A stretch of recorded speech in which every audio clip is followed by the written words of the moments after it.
professor Frank, sou professor de Geografia. Nós hoje vamos estar falando de governos totalitários. Então, quando a gente fala de total, a gente quer dizer que o governante ele tem um controle total sobre o governo de um país.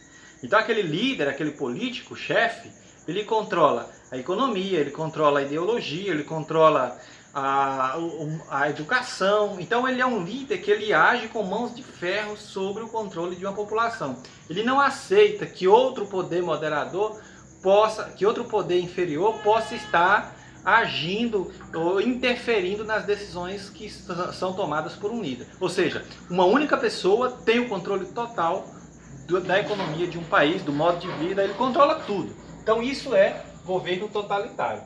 Esses governos totalitários ficaram muito famosos no fim da Primeira Guerra Mundial. Então a gente vale ressaltar que a Primeira Guerra Mundial ela foi de 1914 até 1918. Então nesse período aqui nós tivemos a Primeira Guerra Mundial. 1918, muitas nações da Europa estavam destruídas, economias frágeis, né? Então nós tínhamos a maioria dos países da Europa estavam com suas economias em decadência. Muitas pessoas mortas. Então isso gerou uma situação de conflito não resolvido. Então mesmo com a Segunda Guerra Mundial, mesmo com a Primeira Guerra Mundial acabando, os conflitos não acabaram. E ainda tivemos várias nações abaladas. E aí vale ressaltar que no ano de 1917, o último ano antes de acabar a Primeira Guerra Mundial, surge o socialismo. Socialismo esse, uma ideologia que foi construída por Karl Marx, e o socialismo ele tinha como base a divisão de bens entre o Estado, ou seja, não existia propriedade privada, o Estado passaria a controlar todo o modo de vida da população, desenvolvia a reforma agrária, estatizava tudo passaria a ser do Estado, não existiria mais propriedade privada. Então, na lógica do socialismo, não existiria a diferença entre o rico e o pobre.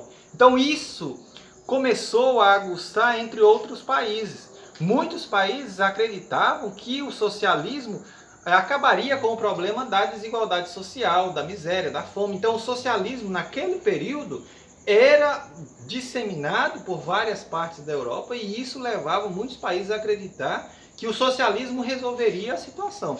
Mas aí surgem governantes que são antissocialistas e que pregam o fortalecimento do nacionalismo. O que é o nacionalismo? Eu vou citar um exemplo que aconteceu no Brasil recentemente.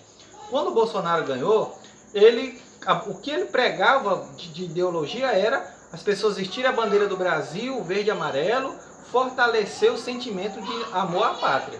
Coisa que a gente não vem observando há longo tempo. Ninguém já não canta mais o hino, ninguém já não sabe nem sequer a letra do hino nacional.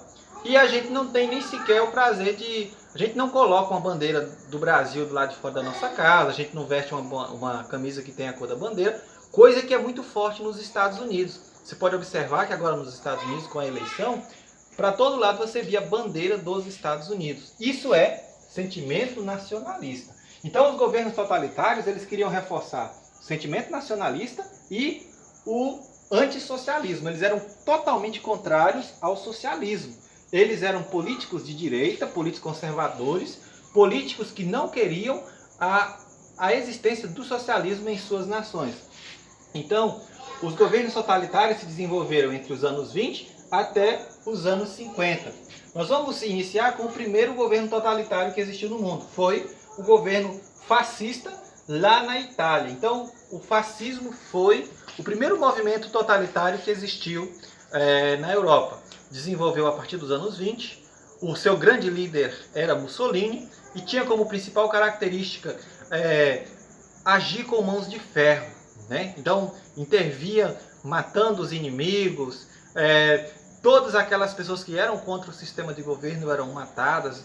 Então, na verdade, o Mussolini tinha um controle total, agia com mãos de ferro no controle do governo. E como professor que as pessoas aceitavam esse sistema de governo? Porque, na verdade, existia um processo ideológico que era ensinado nas escolas, o sentimento de amor à pátria, de defender a nação, de vestir a camisa, de pôr a sua bandeira, o sentimento de eu amo minha pátria. Então isso fazia com que aqueles que eram considerados inimigos eram mortos e torturados, né?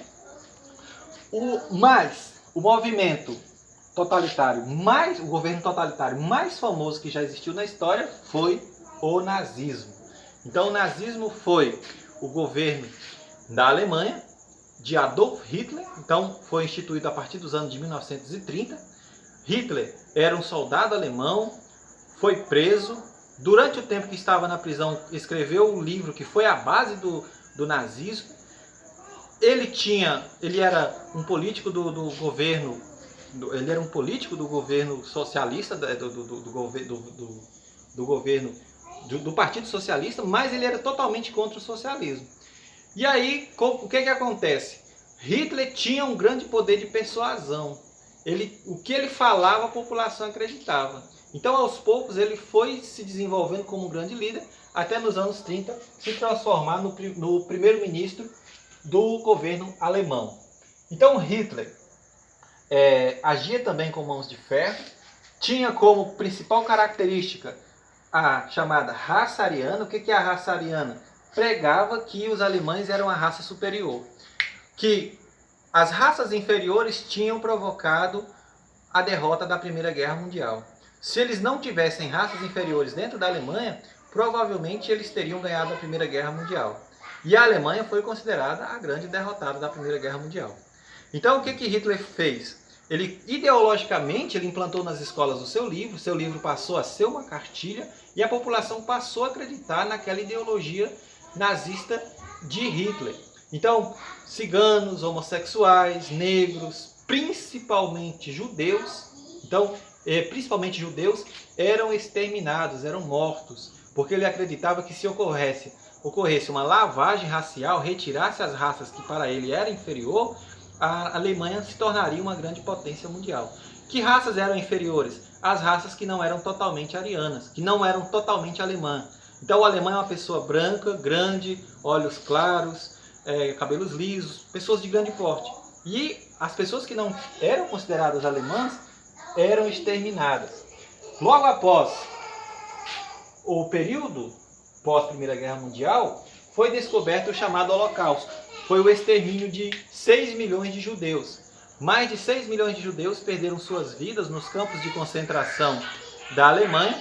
O principal campo foi o chamado Campo de Auschwitz, onde milhares de pessoas eram exterminadas em câmeras de gás e muitas das vezes eram exterminadas até mesmo, matadas mesmo. Então foi um período de grande tortura dentro da Europa.